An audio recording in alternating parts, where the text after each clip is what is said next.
Get some!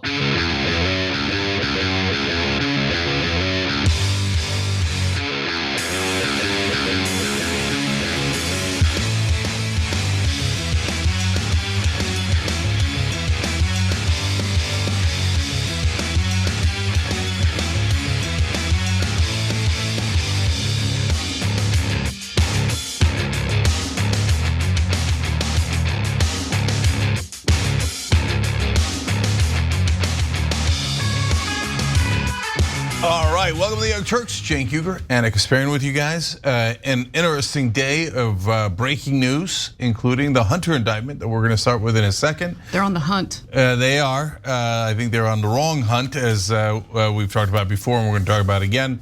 And the workers of the world are kind of beginning to unite, and it is making the powerful very uncomfortable.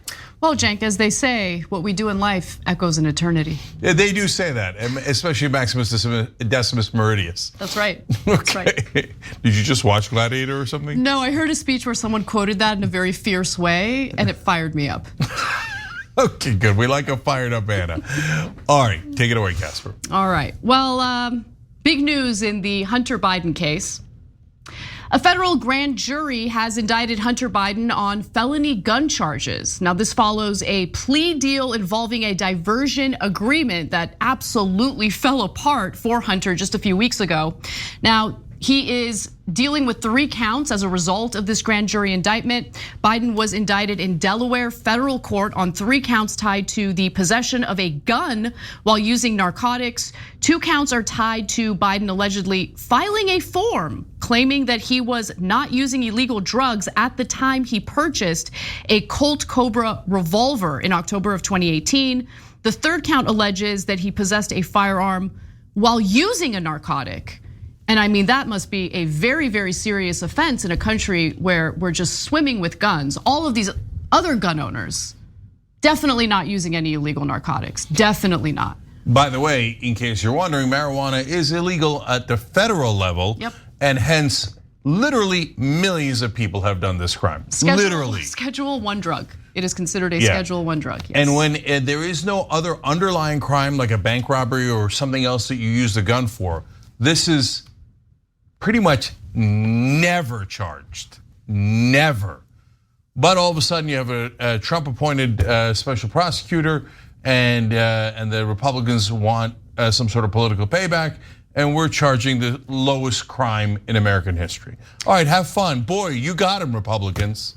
Now look, I think this is their attempt to essentially get more, I mean, it's part of their fishing expedition. So as a result of this indictment, I'm sure many of you might have heard of various Republican lawmakers calling for his financial documents to be subpoenaed, even though they've already subpoenaed so many of his financial documents. They've poured over his financial documents. They have failed to show any wrongdoing, or at least wrongdoing tying Joe Biden to Hunter Biden in any incriminating way. I want to also just go back to the plea deal that fell apart, just in case you might have missed that angle to the story. So as I mentioned, about last month, there was a plea deal that absolutely fell apart. And it was a plea deal that special counsel Michael Weiss had agreed to, although there seemed to have been some sort of miscommunication. The 2 sides reached a plea agreement in July, which called for Hunter Biden to plead guilty in Delaware federal court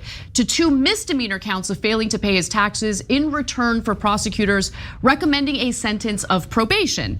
Now, a separate felony gun charge, and that's the gun charge that he's now been indicted for illegally owning a Colt Cobra 38 special handgun, would have been dropped in 2 years if Biden honored the terms of what's known as a diversion agreement.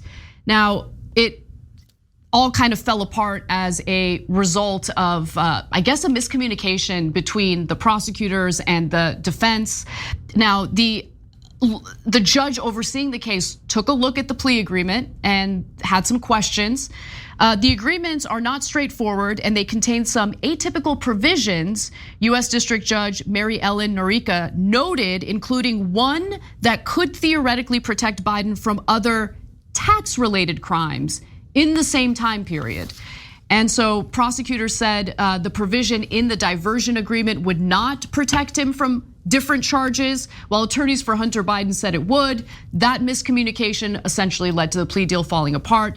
And because of political pressure from the Republican Party toward Michael Weiss, the special counsel decided to move ahead with a grand jury, and the grand jury did decide to indict Hunter Biden on this gun charge. Yeah, so that plea deal had a huge problem, which is that it was super vague.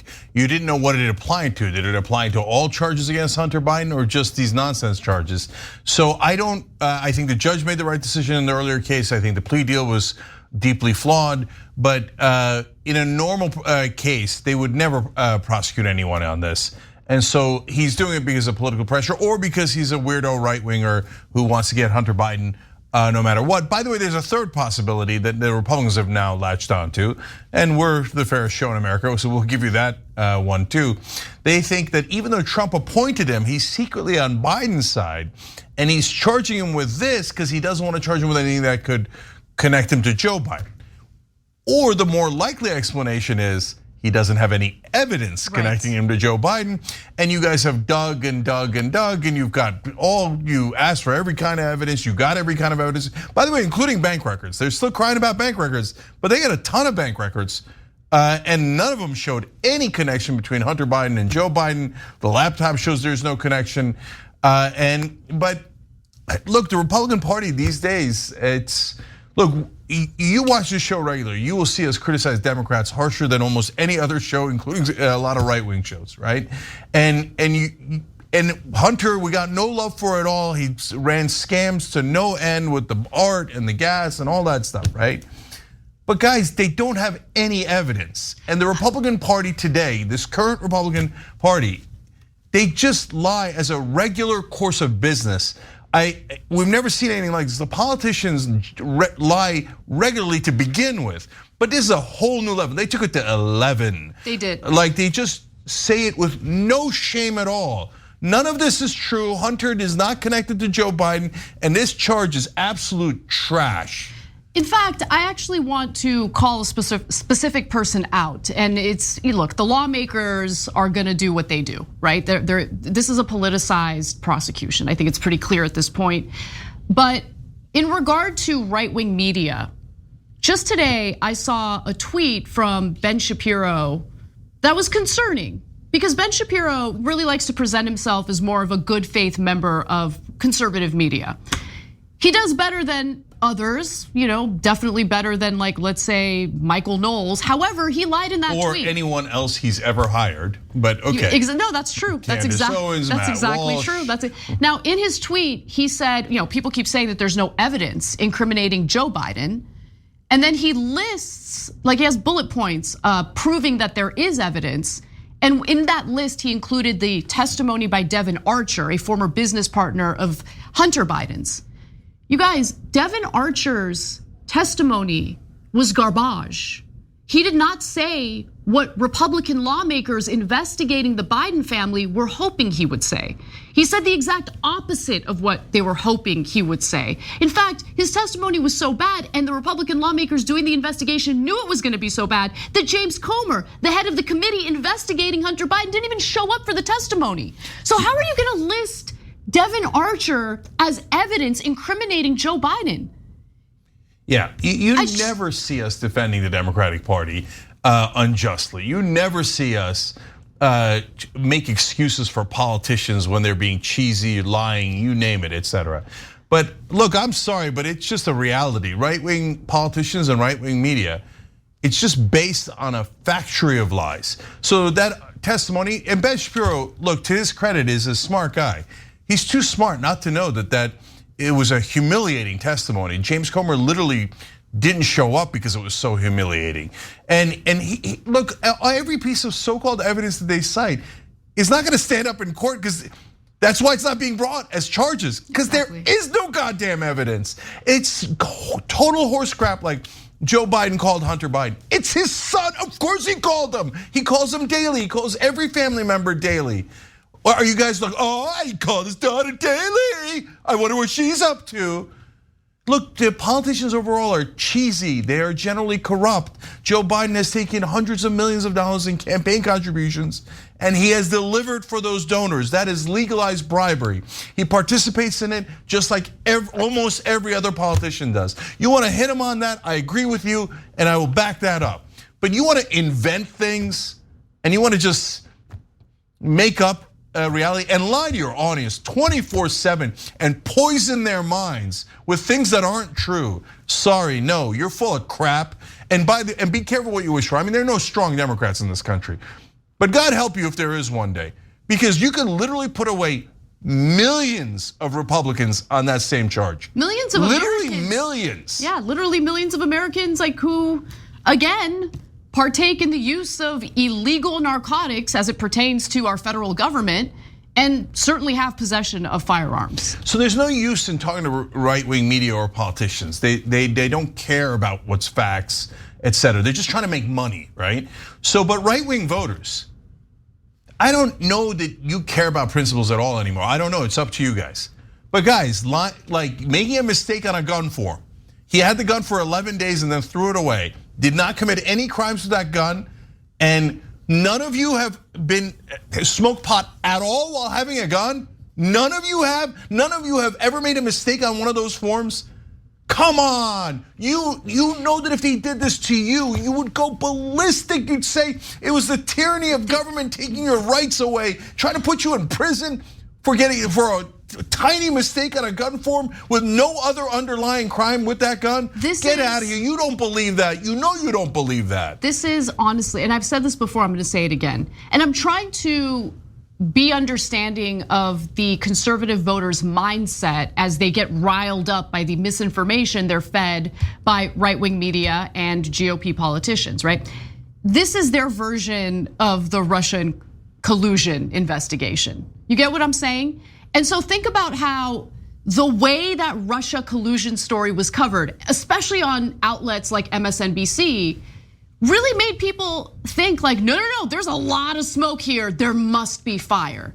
So I want to be understanding toward them, because the propaganda is there and the propaganda is fierce and it's just wall-to-wall nonsense about how, I mean, people genuinely think there's already evidence available. There isn't, and I want to see it. Like, I have no problem pointing to the evidence myself and saying, you know what, here's what they found. This does not look good for Hunter Biden. This does not look good for Joe Biden. That evidence doesn't exist, guys. Yeah. If there is the Devin Archer testimony, show me where Devin Archer said, oh yeah, totally, Joe Biden as vice president was selling his influence to foreign agents in order to cash in to the tune of tens of millions of dollars. Show me, I'd love to see it. Prove me wrong, I have no problem correcting our errors on this show, but it just doesn't exist. By the way, I will correct one error that I've already made in this story, and that is the name of the special counsel. It's not Michael Weiss, it's David Weiss. I don't know why I keep wanting to call him Michael, but it's David Weiss. Yeah, so last things here, guys. Look, I thought in the Trump-Russia situation there was a lot of smoke, but when it turned out that there was no fire, what did we do? We told you there was no fire. And that's not that hard. That's not that hard. You go, oh wait, his sons are saying that they get all their money from the Russians and 100 other things. Oh, Hunter Biden is a crook, it seems like a crook, that's fair.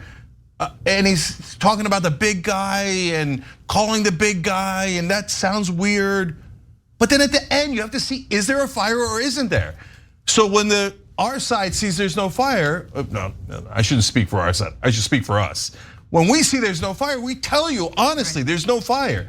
Their side sees there's no fire. They're like, oh, great, let's keep lying to them about the fire. Right. Let alone the fact that we lied about the smoke to begin with.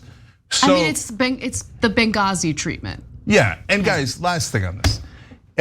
If the special prosecutor has Hunter on corruption, for God's sake, charge him, okay?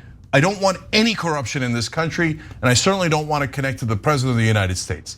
If you have the evidence and you don't charge him, that would be a travesty of justice. If you don't have the evidence, shut up and drop these stupid charges that you know are trash, and let's move on with our lives.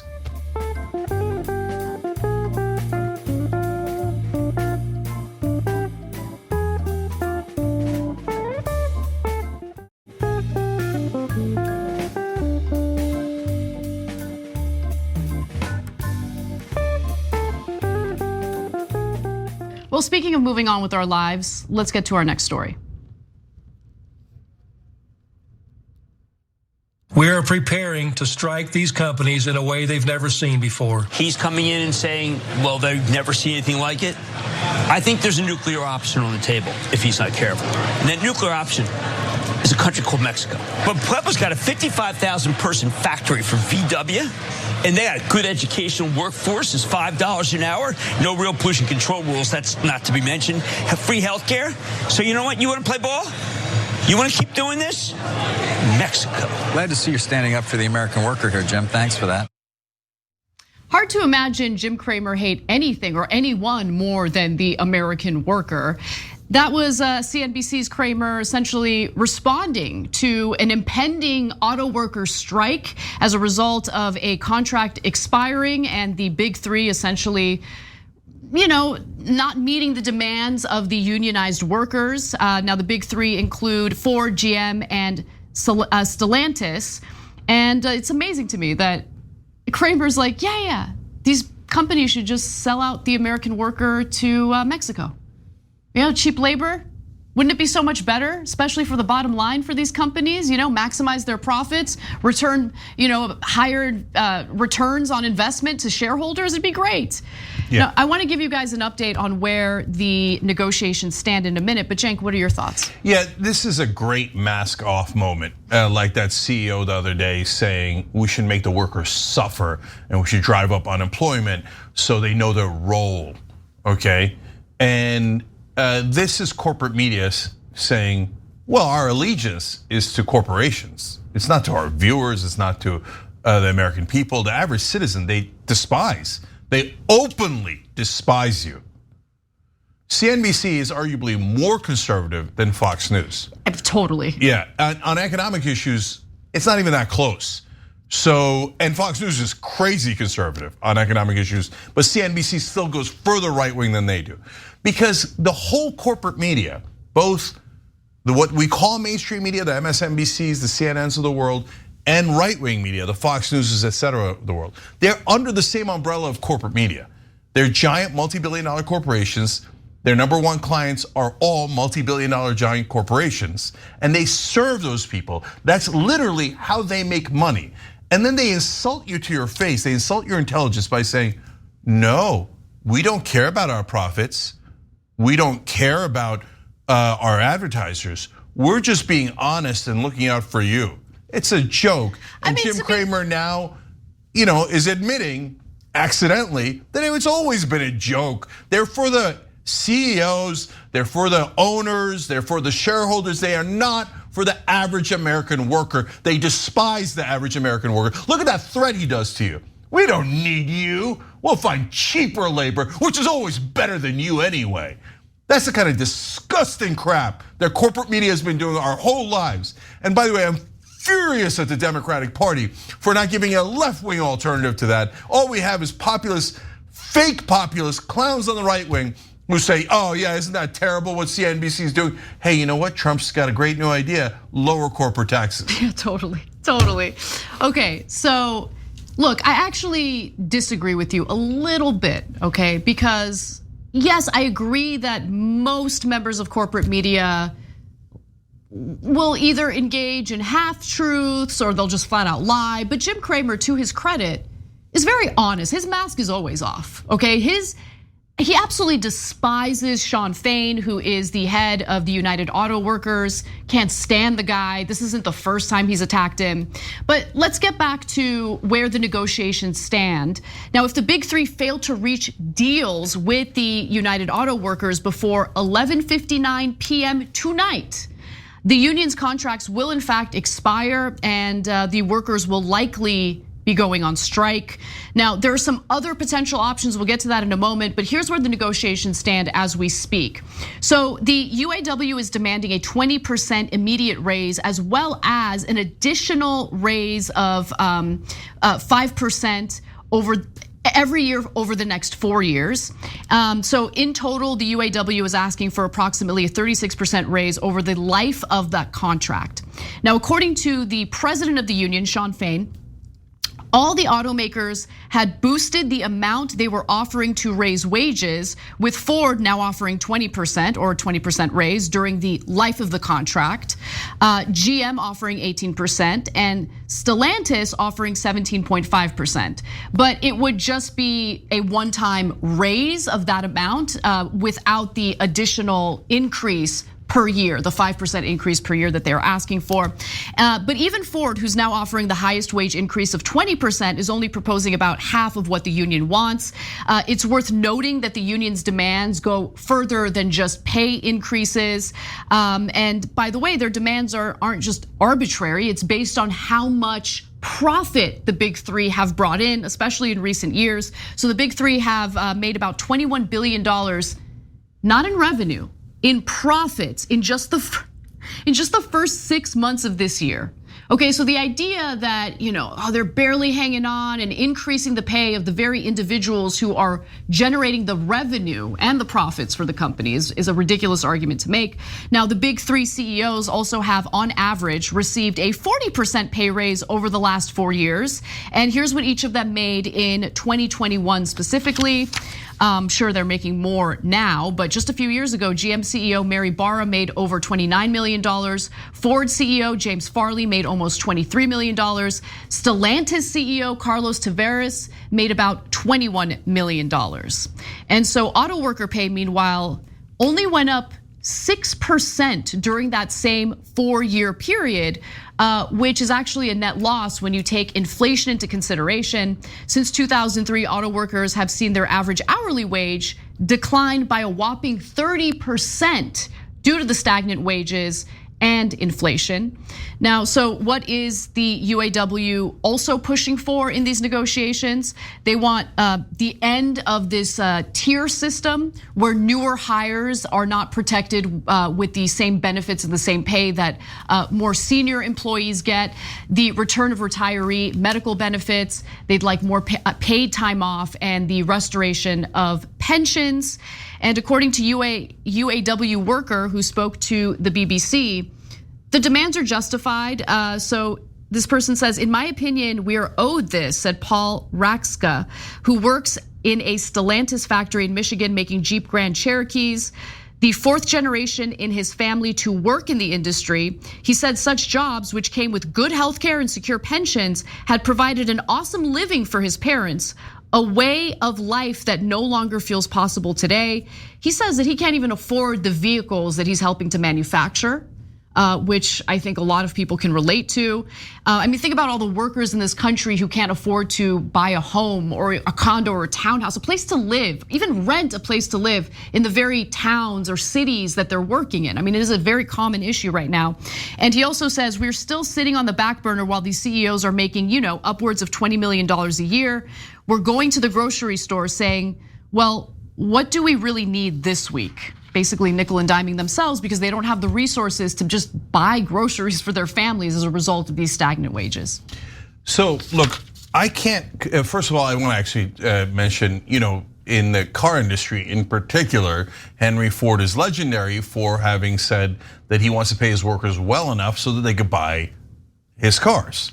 So for now that we're in such an awful situation with the new robber barons that run this country, that we've fallen below the Henry Ford standard is an indictment of us as a society.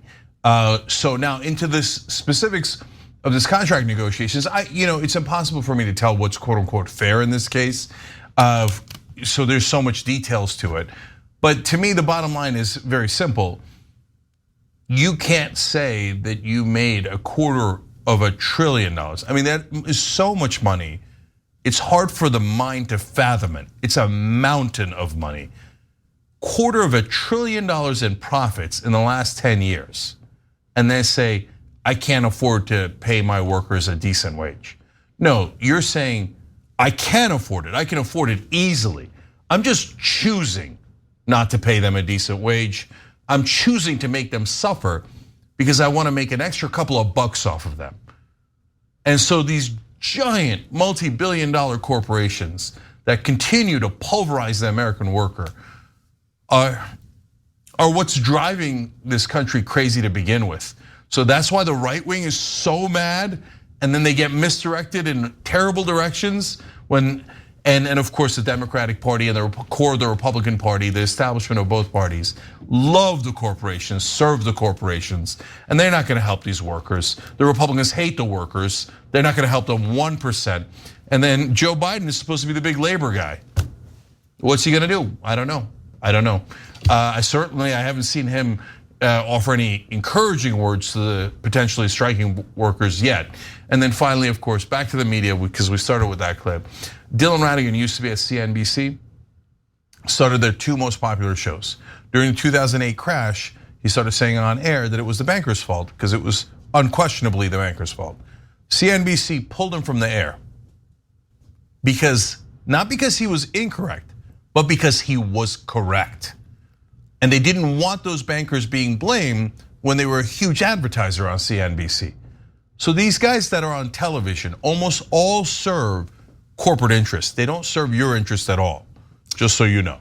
And by the way, just so you know, not just if you're a Republican, but also if you're a Democrat. Yes. The Democrats oftentimes believe the pretty little lies about these wonderful people at the cable stations and New York Times and the wonderful Democratic politicians. They're all angels. No, they get their money from these same exact corporate interests, and they use the same exact framing as the Republicans do.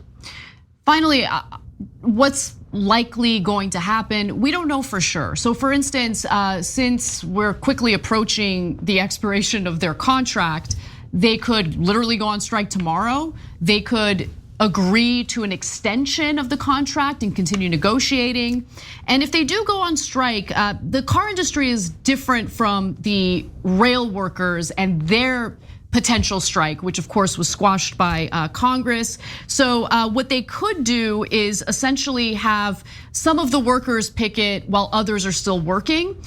So thanks to the nature of the auto industry, they can picket a few select factories and snarl the whole supply chain. One engine or transmission location per company might be enough to shut down nearly 3/4 of the US assembly plants, said Jeff Schuster, global head of automotive for Global Data, an industry consultant. 2 plants per company. You can pretty much idle North America, he said. So that maneuver could help the unions essentially save some of the resources in their strike funds. Some of the workers can continue working as some are picketing. And even if the big 3 start shutting down some of the plants that are not on strike, then the workers at those plants could be eligible for unemployment benefits as a result of that. So we'll see how this all plays out. But again, that deadline is quickly approaching. My last point is, if this winds up hurting the economy or raising your prices anyway, make sure that you're furious at the greedy sons of bitches that thought $250 billion in profits wasn't enough, and that they had to crush their workers more to make what, $251 billion in profits? Do not blame the workers, blame the guys who are swimming in billions of dollars in profits and will not share it. When we come back, Romney quits. We'll tell you why. Hot dog is my favorite meat. Mitt Romney.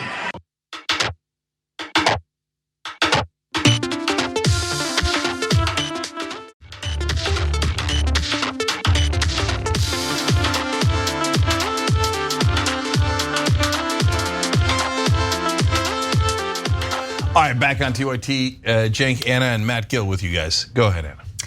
Well, there's some big news in the Mitt Romney camp. Let's talk about it. I've spent my last 25 years in public service of one kind or another. At the end of another term, I'd be in my mid-80s. Frankly, it's time for a new generation of leaders. They're the ones that need to make the decisions that will shape the world they will be living in. Senator Mitt Romney will not be seeking re-election. That's the big announcement he made today, and he did so while a giant excerpt of a biography written about him was published in The Atlantic. In that excerpt, there were a lot of jabs at members of his own party, which we'll get to in just a moment. But he really explains that he'd like to kind of retire at this point. He, mentioned how it's now time for a younger generation to take the reins and govern the country and lead it in the direction that makes sense for younger generations. But at the same time, I think that just based on what was written in that excerpt published in The Atlantic, it's clear that the party has changed to a point where he doesn't really feel comfortable within it. And he names names, so I can't wait to get to some of that, including how Republican lawmakers feel about Donald Trump specifically behind the scenes, while pretending like they're huge fans and loyalists of Donald Trump publicly. So I think there's a couple of reasons for this retirement. We can acknowledge that Mitt Romney would have had a primary. I don't know if it would have been a tough one. Probably, but he crushed last time. So I think he would have been fine in the primary. But do you want even a 10% chance of losing if you're Mitt Romney and you were the governor of Massachusetts, you're the senator of Utah, you had this huge business career that in the Washington world is coveted. So retiring on a high note makes tons of sense. And what are you gonna stay there until your 80s for anyway? You're super rich, he should go enjoy his life. So I think he made definitely the right decisions. I think politics entered into it a little bit in terms of that primary, but generally, I know it's a bit shocking for me to say, but I kind of believe him that he just wants to leave well enough alone and go. I got more on his attack against other Republicans, which I love. I can't believe his age. I mean, look, politics aside, I know I'm gonna get heat for this, but I gotta call a spade a spade. Is Mitt Romney the original Zaddy?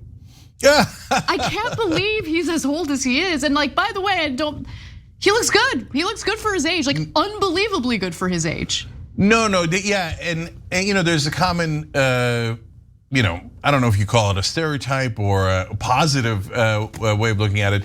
I mean, that's not a good picture. No, that's not the best one. But that black folks don't age as much as other races do, right? I don't know, Mitt Romney's secretly black because and it would be the biggest, deepest secret of all time. But that brother does not age. Like I can't believe how he's in his mid 70s and he looks great. Anyways, but guys, I don't want you guys mistaking anything we're saying for we like Mitt Romney. No, he's a very corporate establishment Republican. That's why I said politics aside. Yeah. So guys like him have been robbing us blind for decades in this country. Now, having said that, that doesn't mean that he isn't right about the other end of the Republican Party. And so Anna's gonna give you the devastating quotes he has against other Republican politicians. And on that, I do appreciate his honesty. I do. And he's a very rare politician that had the courage to say, no, my side is full of crap. Yeah, no. And I can't take it anymore. I genuinely do respect him on that front because I know how difficult it can be to be outspoken and critical of your side when you know they're engaging in behavior that is not good, okay? Look, I'll go even further. So we're gonna get to the comments in 1 second. But I don't know that Bernie's ever criticized the Democrat this honestly. No, he has. In specific, naming names. Look, he used to be a lot more ferocious on that front for sure. And he's a little gentler now, and I think it's because he has some say in power, yes. And he has some say over some of the policies, some influence over some of the policies in the Biden administration. But anyway, look, let's get off the Bernie bashing for a minute, okay? Let's go back to the Republicans. No, I love Bernie, but they don't get. No, I do, but they don't get that you have to take on your colleagues in order to accomplish anything. But at least Mitt Romney understands, yes, sometimes you have to be honest about your side, no matter whose feelings get hurt. So let's get to what Romney had to say about his Republican colleagues. Again, this was a lengthy excerpt of a forthcoming biography about Mitt Romney that's written by McKay Coppins. And here is what Republican senators said about Donald Trump after the Mueller investigation failed to show any evidence of collusion with Russia. Perhaps Romney's most surprising discovery upon entering the Senate was that his disgust with Trump was not unique among his Republican colleagues. Almost without exception, he told me, they shared my view of the president. In public, of course, they played their parts as Trump loyalists, often contorting themselves rhetorically to defend the president's most indefensible behavior. But in private, they ridiculed his ignorance, rolled their eyes at his antics and made incisive observations about his warped, toddler-like psyche. Romney recalled one senior Republican senator frankly admitting, quote, "He has none of the qualities you would want in a president and all the qualities you wouldn't." Now, after the Justice Department announced that the Mueller investigation showed no collusion between Donald Trump and Russia, here's what happened. As Romney later wrote in his journal, the president was met with a standing ovation fit for a conquering hero, and then launched into some rambling remarks. He talked about the so-called Russia hoax and relitigated the recent midterm elections and swung wildly from one tangent to another. He declared somewhat implausibly that the GOP would soon become the party of healthcare. The senators were respectful and attentive. As soon as Trump left, Romney recalled, the Republican caucus burst into laughter. God, I can't stand how dishonest the Republican politicians and right-wing media is. We've said it 2 billion times. We get it. We're not like mainstream media. Democratic politicians are also dishonest. But this is a different level, guys. Like, they are Jekyll and Hyde. They don't believe a word they're saying, not a goddamn word. Everybody knows in Washington that Trump is one of the dumbest people to ever step foot in public life. And Romney says it over and over again.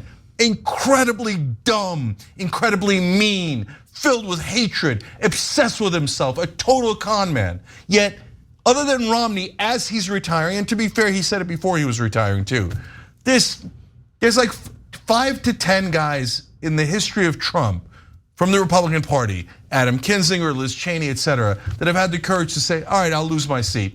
But this isn't right, this isn't right. This guy's is just disgusting in every way. He's a con man, a liar, et cetera. Every other Republican politician is the worst person on earth, totally brazenly lying to you, and that's one of their own.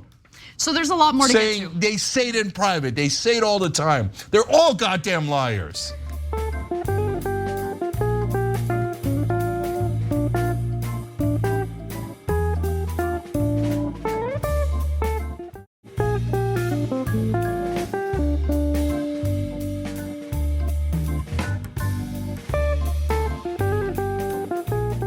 So we're just scratching the surface. Let's get to McConnell. Let's get to Republican leadership, right?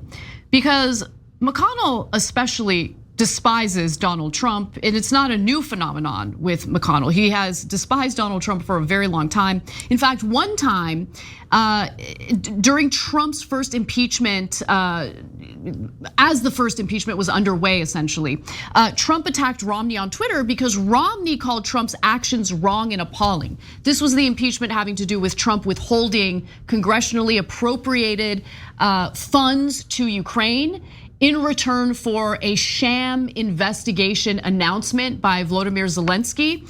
Now, McConnell privately called Trump and asked him to stop attacking members of the Senate. And then Romney called McConnell to thank him for doing that. But apparently this was McConnell's response to Romney as he was thanking him. It wasn't for you so much as for him, McConnell replied. He's an idiot. He doesn't think when he says things. How stupid do you have to be to not realize you shouldn't attack your jurors? And then he continues, you're lucky, McConnell continued. You can say the things that we all think. You're in a position to say things about him that we all agree with, but can't say. Now, a spokesperson said that McConnell does not recall this conversation and that he was fully aligned with Trump during the impeachment trial. And coward. There's one other element of McConnell that's worth mentioning. So it has to do with the riots that took place on January 6th. About 4 days prior to the riots taking place on January 2nd of 2021, Mitt Romney gets a text message from Angus King. So at that point, Angus King is a junior senator, and King says to call him because he has something important to say. King informs Mitt Romney of a conversation he just had with a high-ranking Pentagon official. Law enforcement has been tracking online chatter among right-wing extremists who appear to be planning something bad on the day of Donald Trump's upcoming rally in Washington, D.C. The president has been telling me the election was stolen. Now they're coming to steal it back. There's talk of gun smuggling, of bombs and arson, of targeting the traitors in Congress who are responsible for this travesty. Romney's name has been popping up in some frightening corners of the internet, which is why King needed to talk to him. He isn't sure Romney will be safe. So at that point, Romney talks to him, Romney gets the info, he sends text messages to Mitch McConnell to basically warn him about what he has heard. And this is what he wrote. In case you have not heard this, I just got a call from Angus King, who said that he had spoken with a senior official at the Pentagon who reports that they are seeing very disturbing social media traffic regarding the protests planned on January 6th. There are calls to burn down your home, Mitch, to smuggle guns into DC and to storm the Capitol. I hope that sufficient security plans are in place, but I am concerned that the instigator, the president, is the one who commands the reinforcements the DC and Capitol Police might require. And guess what McConnell did in response to those text messages? Nothing. He didn't even respond. Yep. They're all scared of Trump. And by the way, even if you're a Republican, you got to respect Romney way more than you respect all those other establishment Republicans. I certainly do. Yeah. And you know, and why? And you know this, even if you're MAGA, you hate Romney, no problem. I get it, brother. But at least he's being honest, and you can tell, right? And you know Mitch McConnell's dishonest. You know every one of these guys. JD Vance, we're going to get to him in a second. Liars, total, utter, filthy liars. And even if you're a Republican, you know that. They hate your beloved Trump. They hate him, and they think he's an idiot. And they never say it. They never say it because they're cowards and they're craven and they're corrupt. Now, before we get to JD Vance and Mitt Romney doesn't pull any punches, I do want to just share a quick little excerpt on Mike Pence, because apparently Romney had long been put off by Pence's pious brand of Trump sycophancy. No one, he told me, has been more loyal, more willing to smile when he saw absurdities, more willing to ascribe God's will to things that were ungodly than Mike Pence. Yeah, look, almost all politicians are like this. Mike Pence is like, oh, God, I care so much about God. And then Trump does like these demonic things. And Pence is like, God's in favor of it, sure. Is that godly, Mike? Is it? But all that being said, he did not participate in the coup. And for that, he's gonna go down in history as a guy at the most critical moment did the right thing. So Mike Pence, I'm past it. JD Vance, on the other hand, I'm not past at all. So in regard to JD Vance, as Romney surveyed the crop of Republicans running for Senate in 2022, it was clear that more Josh Hawleys were on their way. Perhaps most disconcerting was JD Vance, the Republican candidate in Ohio. I don't know that I can disrespect someone more than JD Vance, Romney told me. Yeah, I mean, Anna's known as a salt dragon. But I mean, Mitt Romney, I did not know was Salt Daddy. No, listen. This actually not only made me respect Romney. Again, we disagree politically, but I respect his integrity, that he wants to stay true to his values. And more importantly, he is carrying out what I hope to one day be able to do myself. As he's making his exit, he takes the blowtorch. Here's what I really think about all of you. I know. I thought Mormons were supposed to be. Wait for it. Well, I thought you were doing that on a daily basis anyway. Okay. Kinda. But I thought Mormons were supposed to be like nice and pleasant. Instead, this guy comes in with a blowtorch of salt. Anyways, amazing. Finally Vance. Yes, and so, by the way, he actually used to like JD Vance prior to JD Vance running for Senate. He read Hillbilly Elegy, he thought Vance was a great guy. But as soon as he started running as a candidate for the United States Senate, obviously he became more and more Trumpian in order to appeal to the MAGA base. And so here's what else Romney had to say about him. I do wonder, how do you make that decision Romney mused as Vance was degrading himself on the campaign trail that summer. How do you go over a line so stark as that? And for what? It's like, really? You sell yourself so cheap? The prospect of having Vance in the caucus made Romney uncomfortable. How do you sit next to him at lunch? Yeah. I love it. I welcome this. I welcome all of this. I will allow it. It's great. Okay, and I'm gonna give you one more caveat. Look, to be fair to Romney, he sells himself more expensively. And so he's been doing the bidding of corporate donors and the establishment for a long, long time. And that's a more sophisticated robbery. But one more caveat, you remember when Trump was thinking of making him Secretary of State, all of a sudden Mitt Romney didn't hate Trump as much, okay? So let's acknowledge all of that. Now, having said that, the JD Vances of the world are the most disgusting liars I've ever met. And I appreciate that Mitt Romney, even though he's in the same party as him, acknowledges, no, it's almost a form of breaking the gaslighting and breaking the torture that is gaslighting. He's like, no, your eyes aren't lying to you. The guy's a total scumbag. And he doesn't believe anything he's saying. He hated Trump. He thought Trump was an idiot. All of those things, and then turns around and lodges himself right in Trump's ass. And everything he says is a lie. I recommend reading the Atlantic piece. Again, it's the excerpt from a forthcoming biography on Mitt Romney. He takes some jabs at Josh Hawley as well and more. It was a fascinating read, to say the least. For now, though, we're gonna take a break, and when we come back, we're gonna talk about one of the most heartless cop-related stories I've seen in a while. Don't miss it, we'll be right back.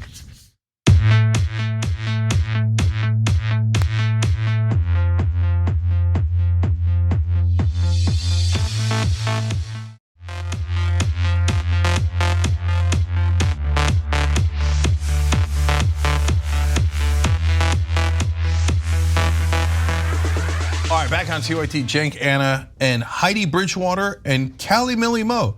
That's the guy or the person who just wrote in with the comment criticizing me, which I thought was legit. And then he becomes a member. That's awesome. That's what I love, guys. That's what I love. Agree, disagree, share ideas, and grow as a community. That's exactly how you're supposed to do it. I love that. Damn right. Vega Jester, thank you for gifting a membership. And Teddy Cool, thank you for this beautiful comment. Wrote in, if I have a daughter in the future, I will name her Anna. Aww. That's very sweet, and we appreciate you, Teddy. All right, what's next?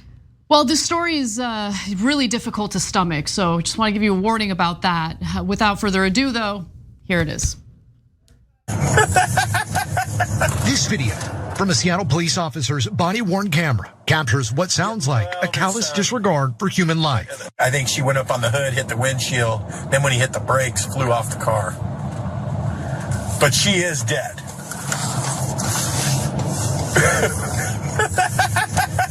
That's the voice of SPD officer Detective Daniel Otterer.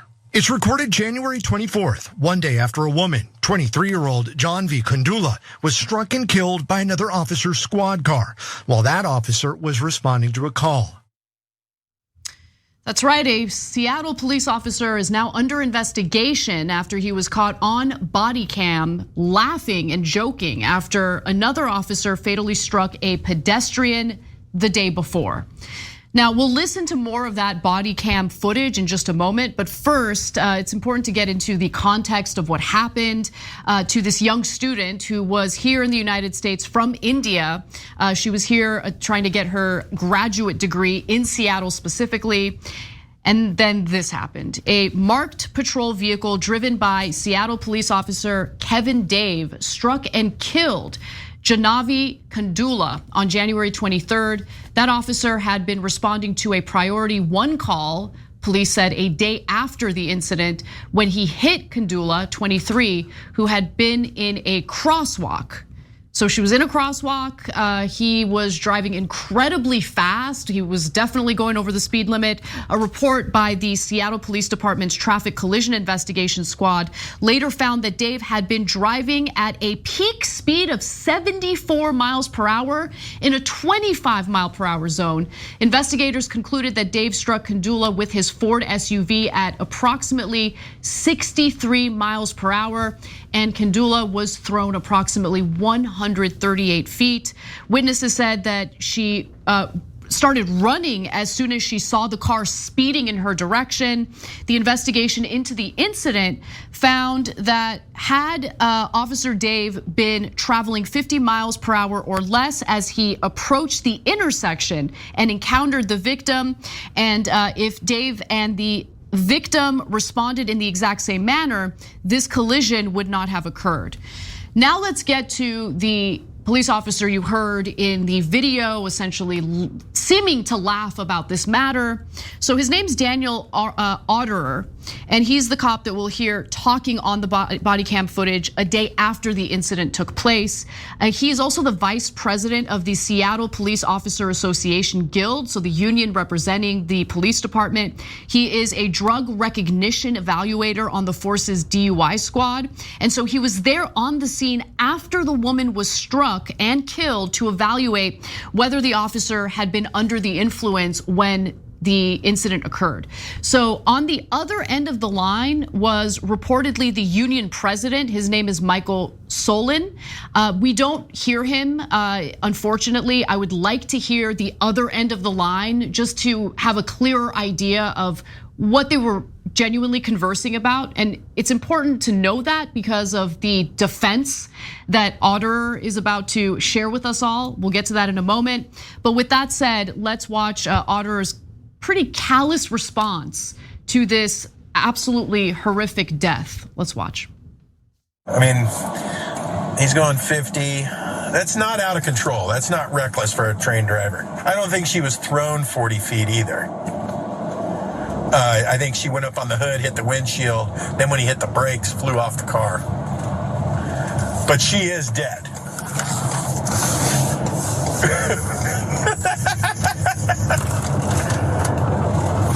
No, it's a regular person. Yeah.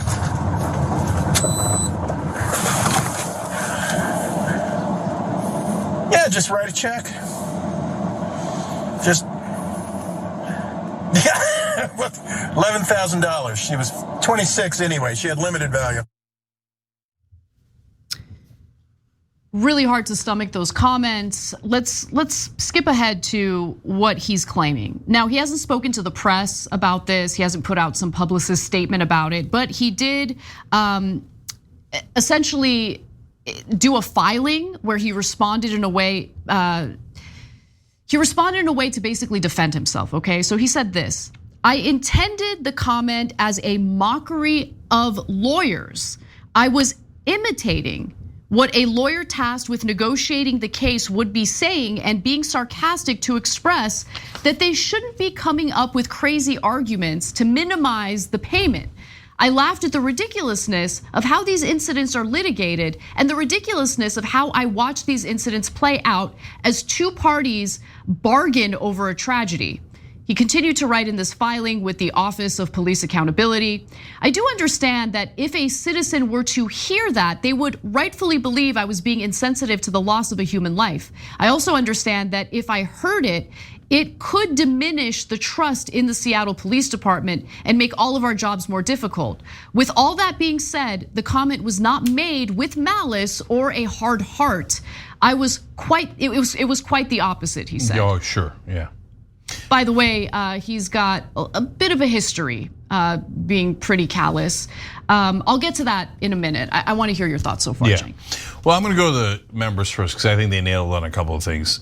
James Neo Saturn, a YouTube member, wrote in, "Damn, he even has a Joker-like laugh." And the reason I'm reading that is because you want to talk about ridiculous. You're claiming you're actually on her side in that tape, that you had sympathy for her, but that you were mocking the callousness of the lawyers. Please, man, we got eyes, we got ears. Come on, man, you're laughing your ass off and you said her life had limited value and then laughed. Imagine, hold on, imagine that's your daughter. I got a daughter. Imagine that's your daughter, and he's having a good belly laugh over how limited the value of her life was. And then come around and tell us that, look, it's one thing to say you're talking about the lawyers. It's one thing to say you were sarcastic, but do not pretend that you were on her side or had any sympathy for her. That's ridiculous. And then most importantly, Bernie, another YouTube member, wrote in, cops don't see us as human. And I think, guys, unfortunately, that's how we train them, to have a callous disregard for the citizens' lives.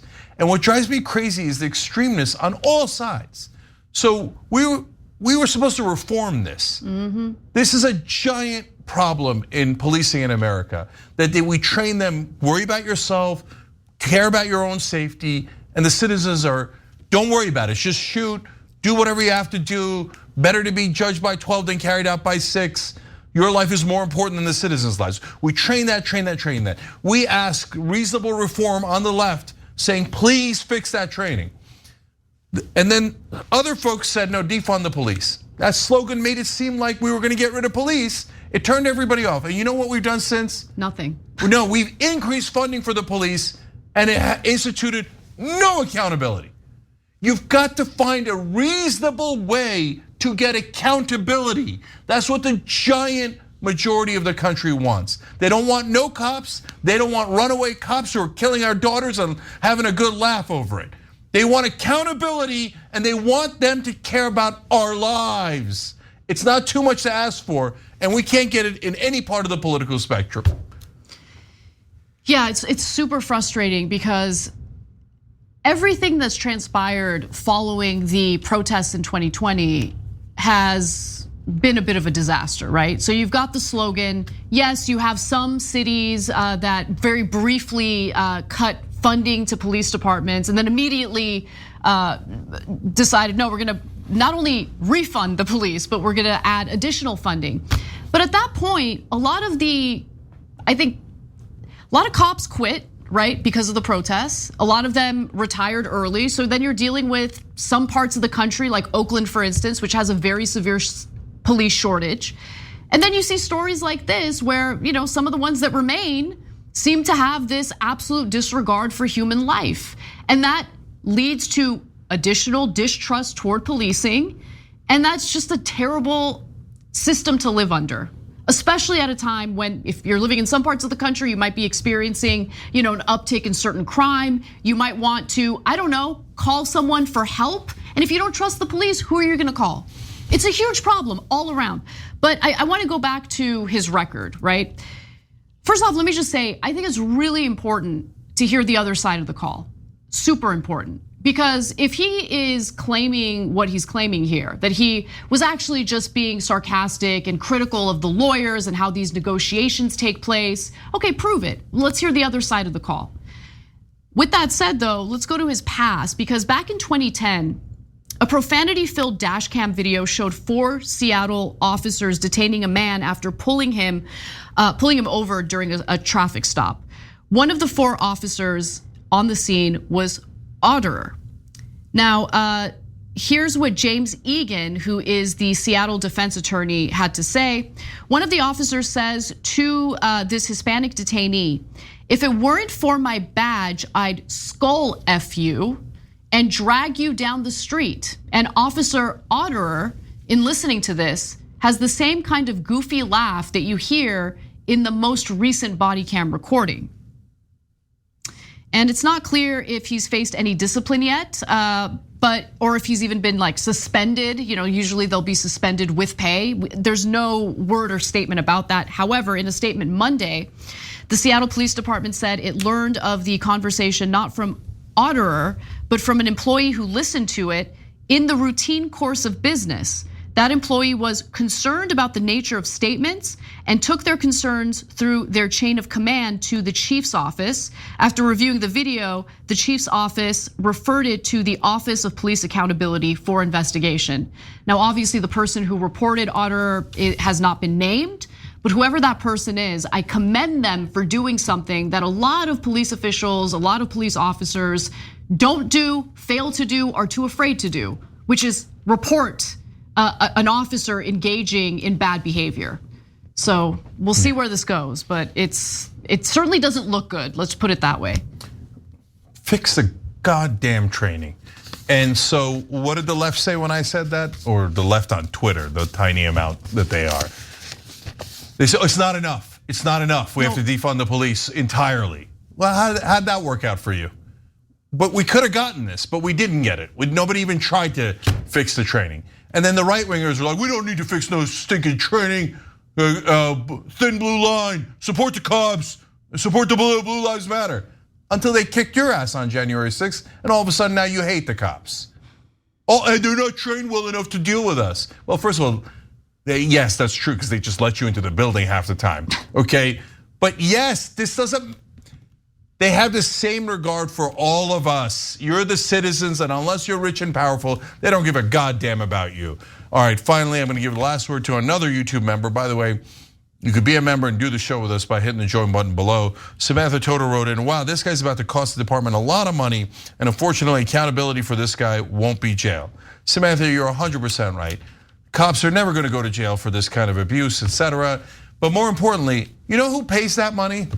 We do. We do. That cop doesn't pay it because they got a great union, and their union says, nope, nope, nope. We're never gonna be accountable for a goddamn thing. You're not gonna take a penny from us. We're not going to jail. We're not doing anything. No, the citizens have to pay for our crimes.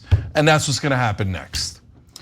All right, we gotta take a break. When we come back, a big update on Alex Jones, his bankruptcy declaration, and what he's really spending his money on. Thanks for listening to the full episode of The Young Turks. Support our work, listen ad-free, access members-only bonus content, and more by subscribing to Apple Podcasts at apple.co/TYT. I'm your host, Cenk Uygur, and I'll see you soon.